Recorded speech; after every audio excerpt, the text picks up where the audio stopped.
But now let's go over some customization and settings that can happen for you in the system. So, Anna, let's talk a little bit about this school information, right? Right. Okay, so the first thing you're going to do is you're going to go into your system and you're going to see a settings button. Only people with the admin permissions will see the settings button. You'll click on that, and then this is where most of our information is going to be that you can customize and make the way you want to make it. Okay. Anna, you want to talk a little bit about the school information? Sure.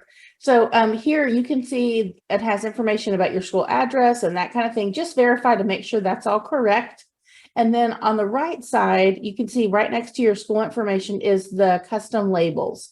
And so here you can change those different things.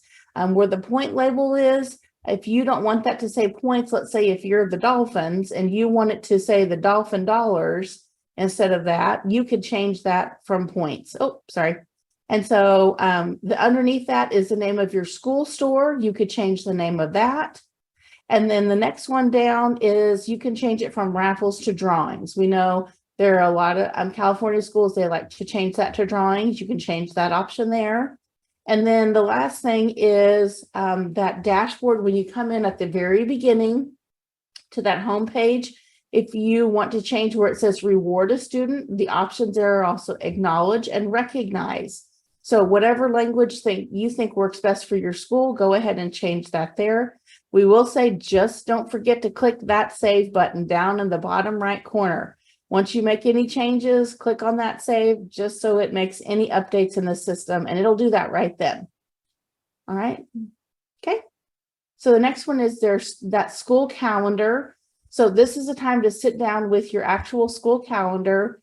You probably already set up your first and last days of school and your grading period when you completed the launch process. But you will need to go in and set those non-school days that align with your school calendar so that PBIS Rewards isn't expecting your data on those days. That is really going to be helpful, especially if you have students that are on something like a check-in, check-out, or a SEL check, something like that.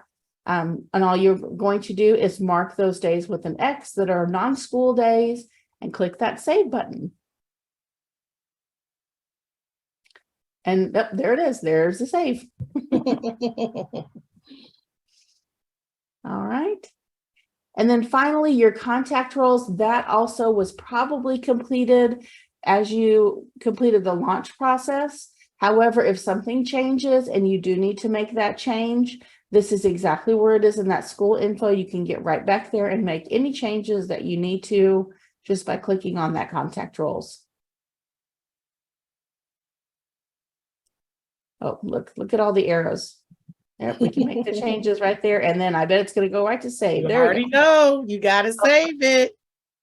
So this next section is really, Ann and I like to call them meat and potatoes of the whole settings area, because you pretty much, a lot of the things you're going to want to customize and really think about for your school is going to be in this options tab.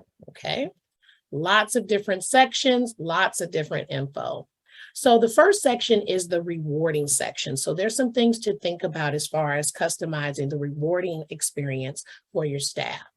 The first area here is that manage expectations, and it is our recommendation that you do go in, you may have done this already during the launch process, but that you do go in and you make sure that the expectation in the system manage the expectations on your matrix. Okay, so whatever school-wide matrix you have, you want to go in here and click on manage expectations and go ahead and make sure that the expectations in the system manage the ones that you have for your school-wide.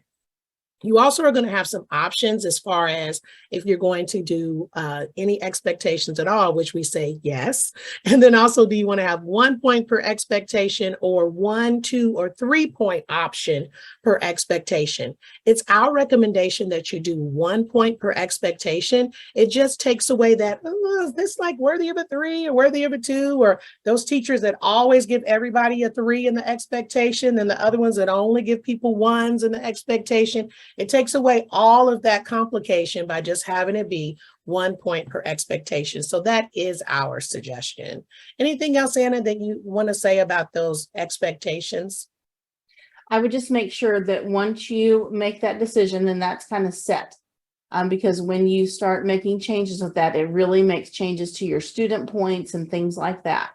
So just make sure that that's good to go once you have that set up. Absolutely. Excuse me. Like we said, just so you can kind of see that bigger, you can have up to 10 expectations at a time in the system, but only 7 that are active currently. All right.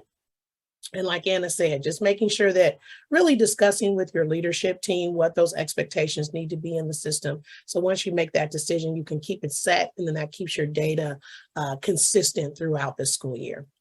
There's also a section where you can decide, do you want to allow your staff to be able to give comments optionally when they give points? This is great because they can use it for behavior specific praise.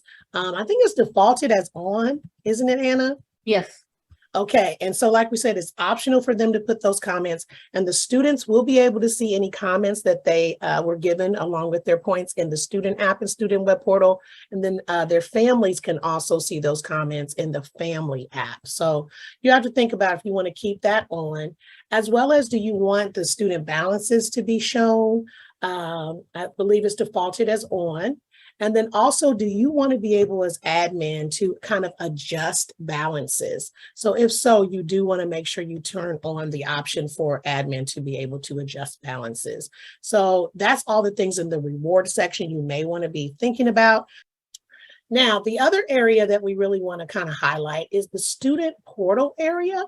Now, this is that next section that's going to be looking at just your student access. Now, you're going to be able to have your students have single sign-on just like your staff with Class Link, but you do want to make sure that they, decide, do you want them to be able to stay logged in? Do you want them to also have the option, if you are a Google school, of being able to also sign in with Google? So there are some different things in this area that you need to think about. And then next we have here the student purchases. So Anna, you want to talk a little bit about the student purchases?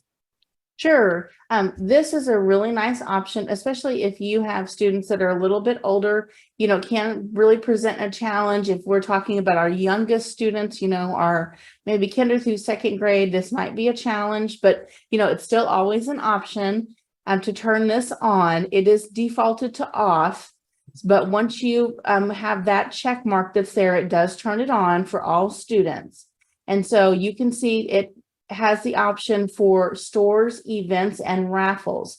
However, under each of those drop downs that are there, you could select specific grade levels that have access. So let's say if I was at a campus that was kinder through 5th grade, maybe I only was going to have my 4th through 5th graders have access to have student purchasing. So that is your option that you can turn on there if you decide to. You also can make the decision if your school store is going to be open at specific times. And so you can set those school store hours. Maybe you just want to make it available during school time. We have some schools, they even turn their store on a specific day of the week.